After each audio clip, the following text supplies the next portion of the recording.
Alors, bonjour tout le monde, j'espère que vous allez bien. Alors aujourd'hui, Inch'Allah, on va travailler la première partie du module statistique. Ce module est destiné aux stagiaires de OFPPT, à savoir TSGE, TSC, TCE, ainsi que qu'aux étudiants des écoles de commerce et les facultés, surtout la spécialité sciences, économie et gestion. Par rapport aux statistiques, on va commencer tout d'abord par la définition. Alors, c'est une méthode scientifique dont l'objet est de recueillir, d'organiser, de résumer et d'analyser des données d'une enquête, d'une étude ou d'une expérience, aussi bien que de tirer les conclusions logiques et de prendre les décisions qui s'imposent à partir des analyses effectuées. Alors, la statistique est une science, normalement, sous forme d'ensemble de méthodes et techniques empruntées de mathématiques, les a comme objectif recueillir, c'est-à-dire collecter, organiser, résumer et surtout d'analyser les données d'une enquête, d'une étude ou bien d'une expérience. Alors, généralement pour les spécialités d'économie, alors il sert à analyser les données des enquêtes ou surtout des études marketing, aussi bien que de tirer des conclusions, c'est-à-dire à travers les commentaires, à travers les conclusions tirées après calcul de plusieurs éléments. Et bien sûr, il est considéré comme étant un outil d'aide à la prise de décision. Maintenant, on va voir quelques concepts nécessaires pour la compréhension de ce module. On va commencer tout d'abord par la population. La population, c'est un ensemble d'individus défini par une propriété commune donnée, c'est-à-dire la population هو مجموع الأشخاص ou les individus les destinés par notre étude. يعني, par exemple, بغينا ندرسو la couleur des yeux, par exemple, des stagiaires. Donc, la population, c'est l'ensemble des stagiaires étudiés. Si, par exemple, on a étudié 100 stagiaires, alors automatiquement, la population étudiée, c'est 100 stagiaires. Dima, la population étudiée, on a l'ensemble des personnes concernées par notre étude. Par exemple, on a voulu étudier le nombre d'enfants pour les employés de l'entreprise Danone. Donc, la population, c'est tous les employés de l'entreprise Danone. Maintenant, on va voir le deuxième élément, à savoir l'échantillon. L'échantillon, c'est un sous-ensemble de la population, c'est-à-dire c'est une partie de la population. يعني غير واحد العدد من la population. Par exemple, on a étudié le nombre d'enfants des employés de l'entreprise Danone. L'échantillon, par exemple, on a trouvé que 20 employés n'ont pas d'enfants.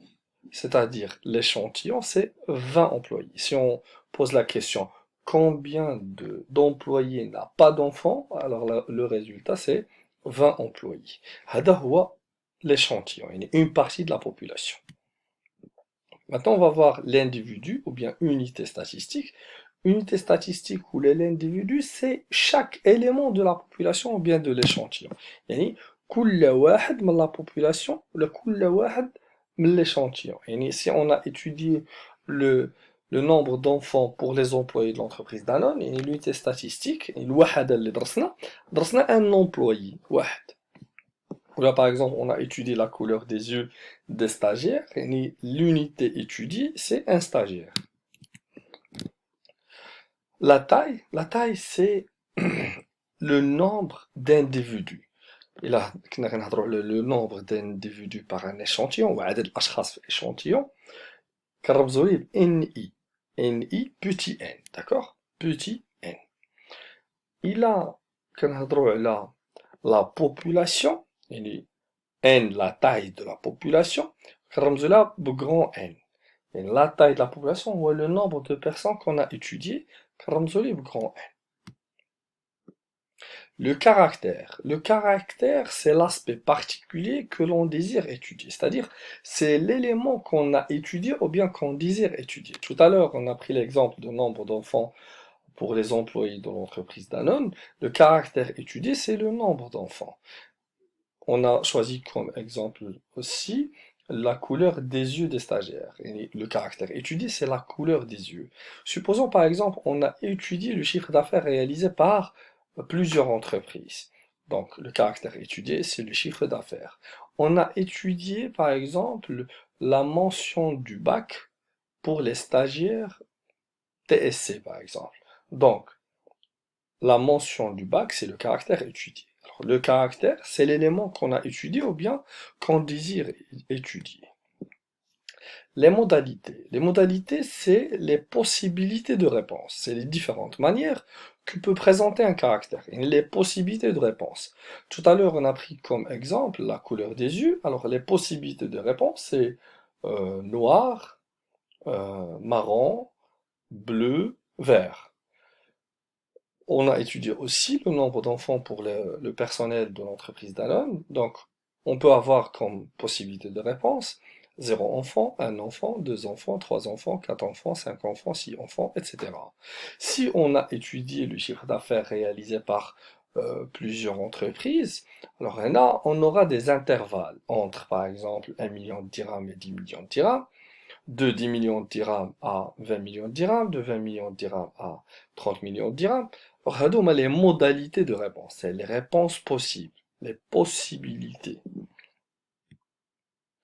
Le caractère, maintenant on va voir la nature du caractère. Quand vous entendez nature de caractère, il y a الطبيعة ديال caractère, qui ont deux cas de figure, soit caractère qualitatif ou le caractère quantitatif.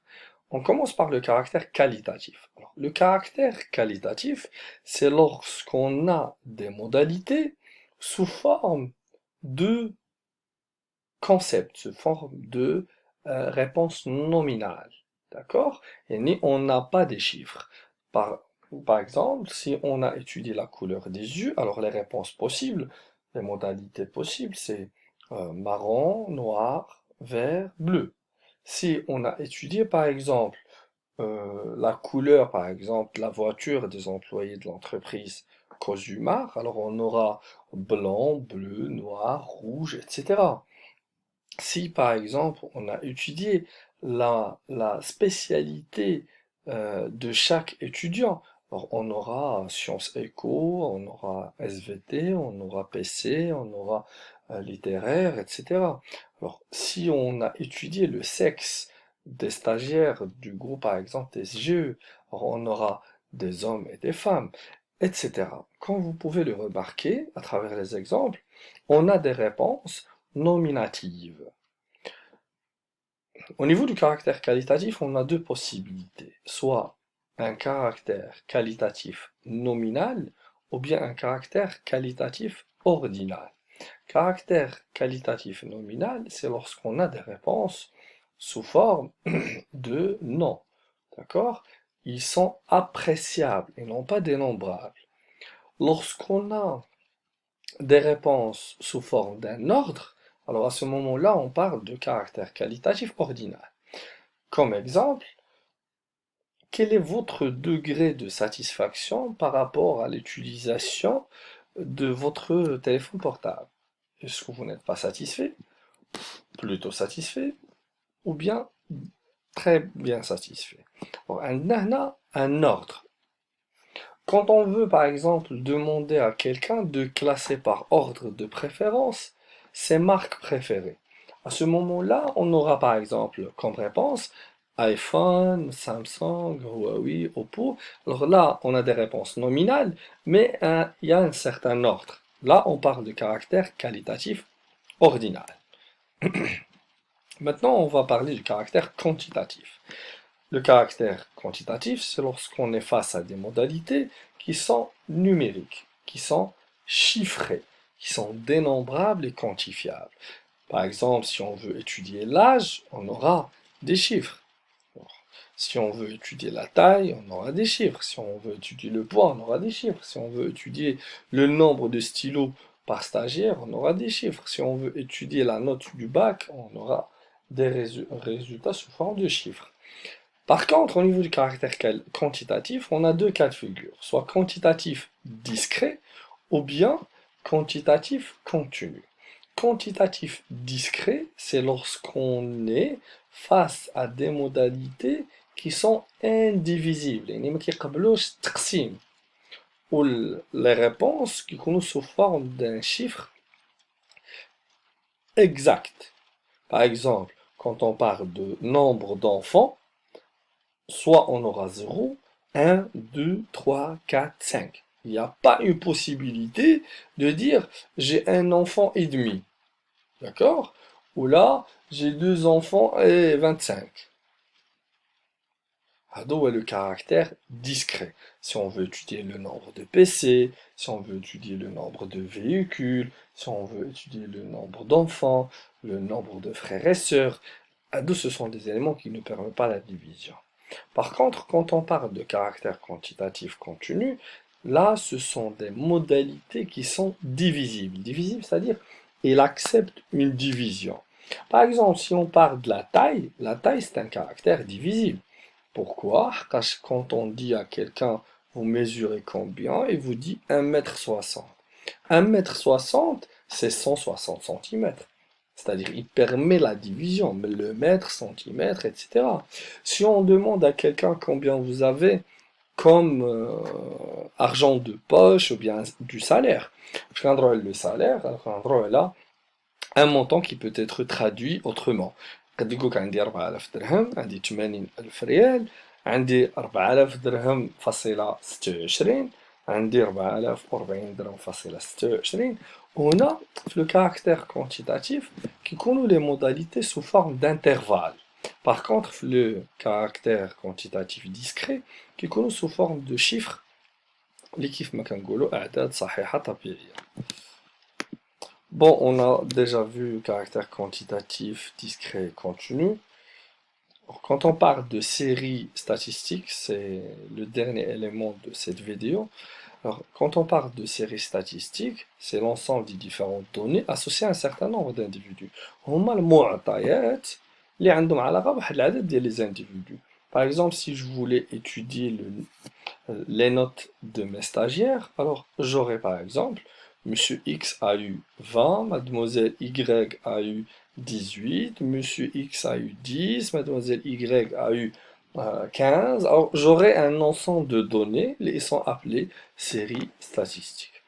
Alors merci de votre attention, on est arrivé à la fin de notre vidéo. Si vous avez des questions, n'hésitez pas à les poster en commentaire. Merci encore une fois et à la prochaine vidéo, Inch'Allah.